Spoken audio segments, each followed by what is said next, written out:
Hi folks, welcome back to the Horde. There's something you haven't seen for a while. My Energizer is completely charged up.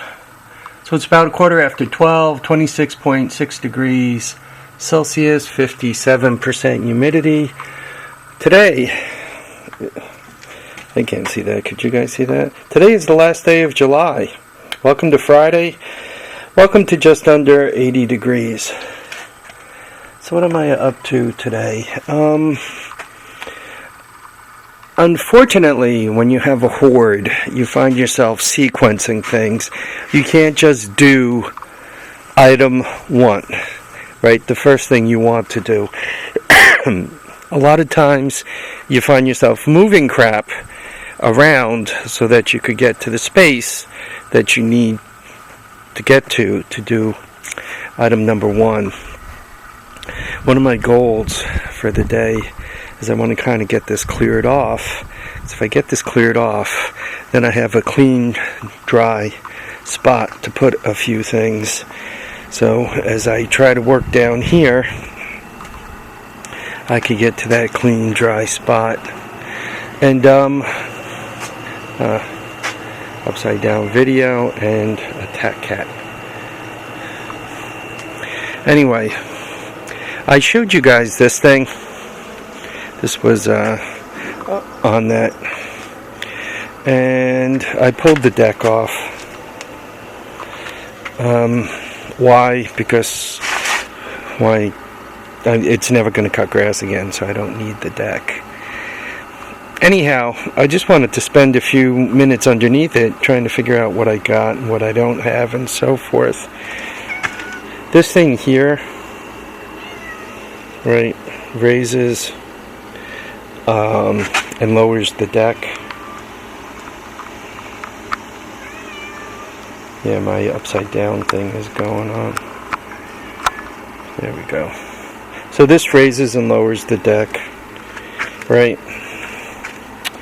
And this rod, which is this rod, which goes back here, this actually engages and disengages the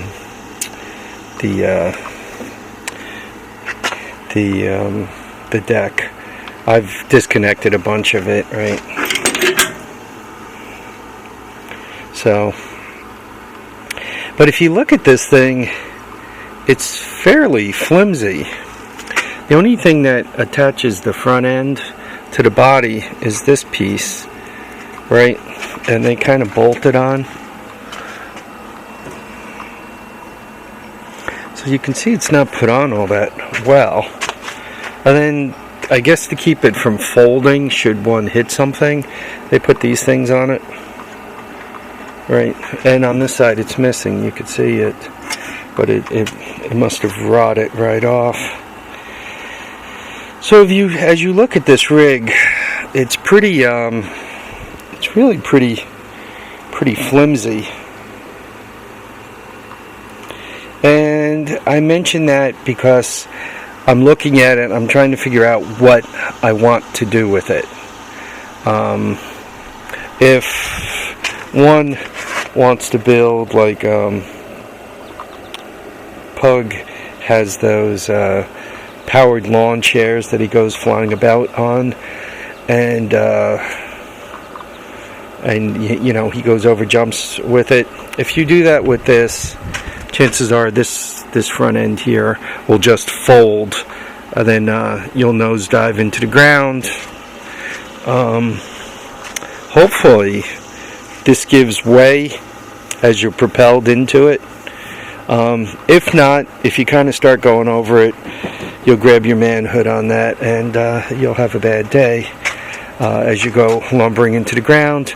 Or if the thing just nosedives into the ground, you'll probably break this steering wheel, and the sharp edges will be used to make you bleed profusely. So I would not take this rig and say, boy, I'm going to turn this into a high-speed something, or a object that I'm going to go beating about in. So As of now, I'm not gonna shoot it over the side. I'm gonna hang on to it. What does it have? The motor is still free. It turns over. It's got an 8 horsepower electric start Briggs on it. I happen to like that kind of engine. I think they call them L heads, I think. I'm just trying to remember something I saw. I mean, the body, this fiberglass body isn't too bad. It could be cleaned up.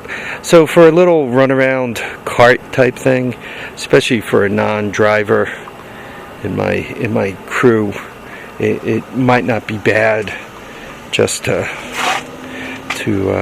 keep around, or to use it to move some stuff around the yard. It might not be a bad thing. So for now, I'm not going to get rid of it. I'm going to hang on to it. Though this is going away. I'm starting a load of metal, so that'll be going away. Taking these things apart are always interesting. A lot of times the blade could be used for scrap, and I find sometimes these unique bolts come in handy, so I'm going to kind of hang on to them. Little bracket. What's interesting, and I always seem to have a million stories to tell, let me tell you guys this story. Sometimes as I'm going through the horde, I remember when I bought things, where I bought things, when I bought things. And there used to be a flea market in Fishkill, New York. And I don't know if you guys recognize these. These are the backup alarms that go on like trucks or bulldozers or whatever, to kind of keep you. I mean, this one I think is even marked Caterpillar or Clark Caterpillar. Right, so this keeps you from running somebody over as you're backing up. And I think as of nowadays, OSHA actually requires them. They want those things on stuff. They don't want you flattening people out. Well, the interesting thing about it is, the person that I bought those from was at a flea market, once again in Fishkill. It's no longer there. Big outdoor flea market. And he was in really, really lousy shape. And it turns out he was a flagman on a construction site down Westchester Way, and he got hit by a car and went flying and landed on his head and got himself all damaged. Nice guy, he was doing his best. I mean, everything seemed to work, but he was in a lot of pain. I mean, he walked around, he was kind of bent around like a question mark. You had to feel bad for the guy. Anyway, I bought those things because I thought they were interesting and the price was right, so I went for it. There was this woman kind of hanging around with him, and I didn't realize it until later that she was his wife, that they had married. And I guess he had gotten a huge settlement, and he had gotten 2 settlements. He got a settlement, he got 2 settlements. He got a settlement from here in New York State, and I don't know if it's a national thing. Here in New York State, you cannot sue your employer. If you get injured with an on-the-job injury, even if your employer is partly at fault, workman's compensation pays for it. Supposedly, everybody pays into workman's compensation, and it helps spread out the risk a little bit. And it also, workman's comp and OSHA, theoretically could determine how well behaved you are, and they set your rates accordingly. Anyway, so he got a big payoff from workman's comp. He got a big payoff from somebody else. And the woman who hit him turned out had a lot of money, and he got a big payoff there. And I don't know if he was a newlywed or what the story was, or if the woman married him afterwards. But it seemed that, for whatever reason, she didn't think with this guy's injuries, and I'm sure with his injuries, he couldn't be the best person to take care of a newlywed wife, perhaps. She would show up at the market, like, dressed for a Saturday night as a single woman. And you know, it'd be hot and sunny, and you'd be outside all day in this, you know, but she'd, and she wouldn't spend any time at the stand with him. She roamed around like she was a single woman on the prowl. And I happen to remember it because I remember thinking that it was very, very strange. I only saw them at the market a couple of times, but seeing those old backup horns remind me of the whole situation.